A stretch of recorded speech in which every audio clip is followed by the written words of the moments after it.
Hello and welcome. Tonight, violence mars APC governorship rally in Rivers State as hoodlums invade campaign venue in Okrika amidst explosions and gunshots. Senate summons INEC chairman to explain the postponement of the general elections and use of card reader in the polls. At least 40 people killed in attacks by Boko Haram militants in Borno and Yobe states. And fierce fighting rages in Ukrainian town of Debaltseve despite ceasefire. And on business news, the federal government saves 208 billion naira from ghost workers.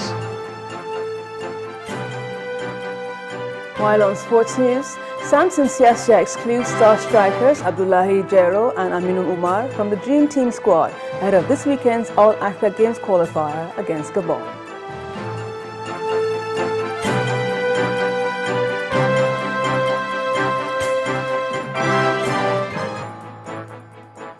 A planned rally by the All Progressives Congress in Rivers State was violently disrupted today following sporadic gunshots heard at the venue. The APC rally was ready to hold at the National Secondary School in Okrika, Rivers State, but according to our correspondent, Charles Aruka, after 3 explosions and continuous gunfire, people ran for safety, bringing the rally to an abrupt end shortly after it started. 1 police officer is said to have been killed, while 4 other people sustained injuries. Our correspondent, Olu Phillips, monitored the situation and now reports. Until the rally got disrupted, it would have been APC's campaign number 22 in Rivers State. Jehovah protected and guided us, therefore Jehovah must take all the praise. Earlier, before proceedings commenced properly, a triple explosion was heard, causing people to scamper for safety. And not even Channels TV's crew was spared, as our senior correspondent Charles Aruka tells the story. When the All Progressives Congress attempted to have a rally here, like a couple of weeks back, it had to be aborted because of stories of violence emanating from this town. And today people might have thought, okay, it might just be a replay of what happened then. But fortunately, it appears the law enforcement officials have managed to contain the situation. When I spoke to some of the major stakeholders here, they insisted that the rally must hold and that it was a scare tactic by their opponents, nameless and faceless this time around. Let's hear what Honorable Dakuku Peterside had to say about the explosion. We are very determined to go on with this rally today in honor of the Okrika spirit of resilience, in honor of the determination of the Okrika people to choose the kind of government they want. Shortly on return, sporadic gunshots rocked the venue, causing the supporters and dignitaries running for cover.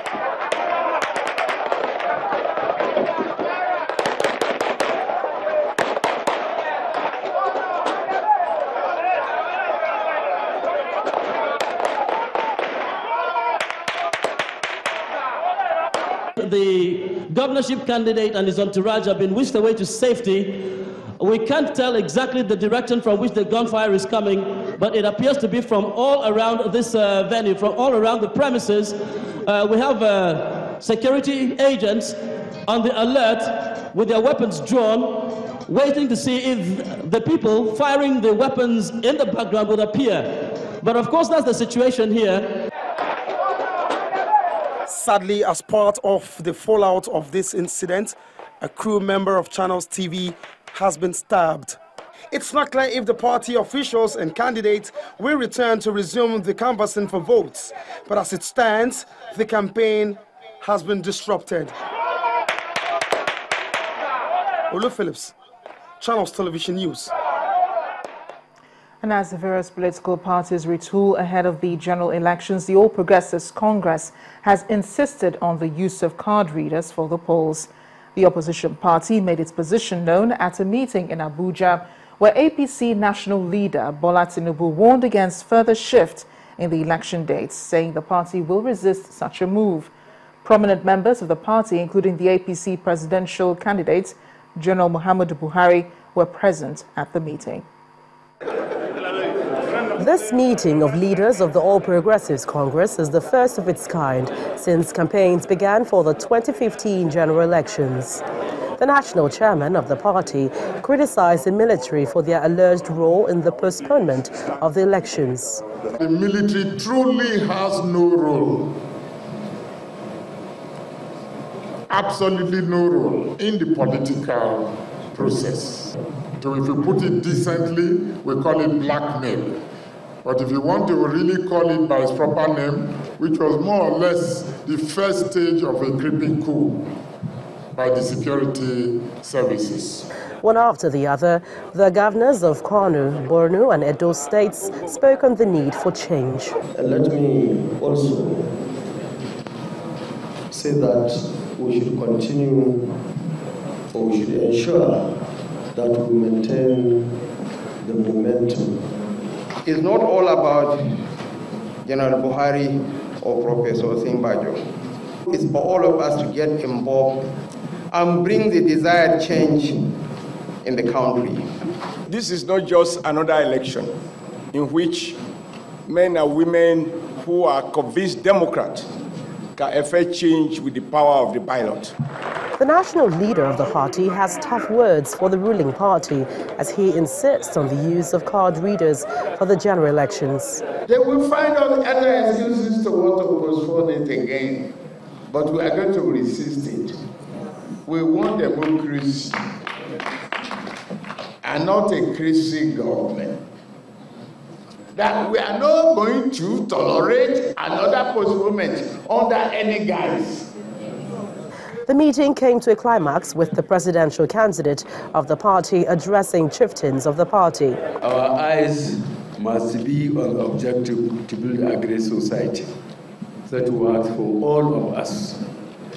A country where every child has an equal opportunity to get an education, where every young Nigerian who needs a job can find one.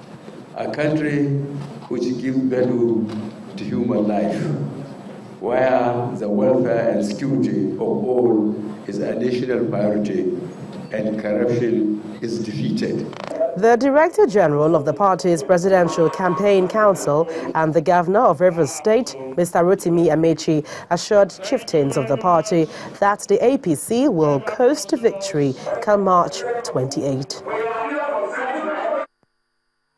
The Senate has summoned the chairman of the Independent National Electoral Commission, INEC, Professor Tahiru Jega, to appear before it tomorrow, Wednesday, the 18th, and explain the reason behind the postponement of the general elections.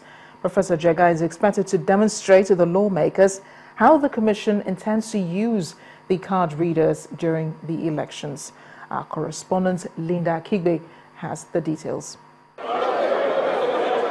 Going by the calculations of a National Assembly, federal lawmakers were scheduled to resume legislative proceedings after the presidential and National Assembly elections earlier slated for February 14th. With the postponement of the general elections, the Senate resumed plenary as scheduled, but lawmakers are demanding an explanation from INEC on why the elections were postponed. Federal lawmakers also want to find out how prepared INEC is for the elections. I therefore move that this distinguished Senate do invite the chairman of the Independent National Electoral Commission to brief this distinguished Senate at plenary on the issues and various other issues related to her preparedness for the conduct of the 2015 elections. And that secondly, the Commission be made to demonstrate the workings of the card reader and its deployment before this distinguished Senate. In inviting Jagam, we should also invite those who wrote to him advising him that because of their inadequacy to provide security for the exercise should not hold. Jada is going to appear before us here. When he comes tomorrow, if he shifts the blame in any direction, we invite the people involved.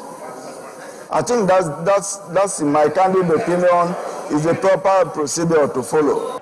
But some lawmakers from the APC insist that the service chiefs, not the INEC chairman, should appear before the Senate to explain why the elections were postponed. I think what should be our priority now is address what Jega said was the reason. And I thought would have been more priority for us was to see those service chiefs come before the Senate and explain to us why they are postponed. Not for us to bring Jega as an ambush, really, to try to convince why the issue of card reader. That is a party position. What we should all now be, we should be patriotic. We should see beyond our party and think of Nigeria. Despite the reservations expressed by the APC lawmakers in the Senate, INEC chairman Professor Atahiru Jega is expected to appear before the Senate on Wednesday, 18th February, to explain why the general elections were postponed. Linda Akibe, Channels Television News. In the meantime, Senate President David Mark has expressed that the issue of an interim national government has been given undeserved prominence in national discourse. During his welcome address to federal lawmakers at the resumption of legislative proceedings, the Senate President warned that the Constitution does not recognize an interim national government. Senator Mark also expressed concern over the current tension in the country as the general election approaches. We must refrain from acts or statements that will aggravate this already charged atmosphere across the country. This is time for us to be true statesmen and women, both in our words and in deeds. I am alarmed that the issue of interim national government has been given undeserved prominence in our national discourse. This is imprecise, it is sordid, and it is strange. Interim national government is alien to the 1999 Constitution as amended. Therefore, those calling for ING are pushing for an exercise in futility. This Senate is committed to the provisions of our Constitution, which we swore to protect, and we will not do anything to sabotage the democratic process. I call on the Independent National Electoral Commission, INEC, to continue to prepare to conduct a free, fair, transparent, and credible general election. Senate President David Mark. Staying with the upper legislative chamber, President Goodluck Jonathan has forwarded the names of 8 ministerial nominees to the lawmakers for confirmation. They are Senator Patricia Akwashiki from Nasarawa State, Senator Musli Obanikoro from Lagos, Professor Nicholas Ada from Benue, and Colonel Augustine Akubundu from Abia State. Others are Mr. Fidelis Wankwo from Ebonyi State, Mrs. Hawa Lawan from Jigawa State, Mr. Kenneth Kobani from Rivers State, and Senator Joel Ikenya from Taraba State. In part 2 after the break, 6 PDP lawmakers defect to other parties as House resumes plenary. Please stay with us.